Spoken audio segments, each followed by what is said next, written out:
À Maurice, la Confédération des travailleurs des secteurs publics et privés, CTSP, a vivement réagi le 14 février 2026 à l'annonce de l'arrivée de 2500 travailleurs étrangers dans le secteur agricole. La centrale syndicale a fait savoir qu'elle envisageait de saisir la Cour suprême pour contester cette décision. Elle dénonce un risque sérieux d'exploitation de cette main-d'œuvre, notamment en raison de l'implosion du concept de polyvalence à ses ouvriers. Cette action intervient après les déclarations faites par le ministre de l'Agro-Industrie, Arvin Boulel, le 12 février 2026, lors d'une rencontre avec les planteurs. Selon la CTSP, ce système ne serait pas seulement préjudiciable aux travailleurs étrangers, mais également aux travailleurs mauriciens.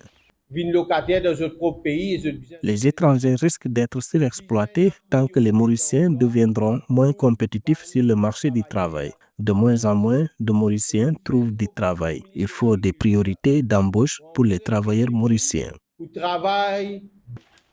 La question de la rémunération de ces travailleurs polyvalents est également soulevée par le syndicat qui dénonce le cadre du permis de travail délivré par le Conseil de développement économique en pointant du doigt un seuil salarial abaissé à environ $500.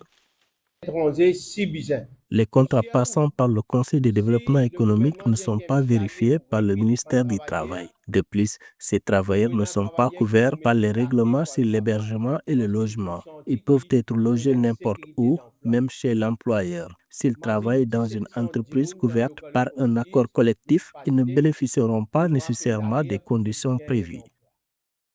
Le recours à la main-d'œuvre étrangère reste une pratique courante à Maurice, notamment dans le secteur de la canne à sucre. Cette filière en difficulté économique peine à attirer les jeunes Mauriciens vers des métiers manuels jugés éreintants et peu rémunérés. Pour pallier ce déficit, le gouvernement a annoncé début janvier 2026 l'arrivée d'un premier contingent de 1000 travailleurs étrangers dédiés à l'agriculture sur un objectif total de 2500.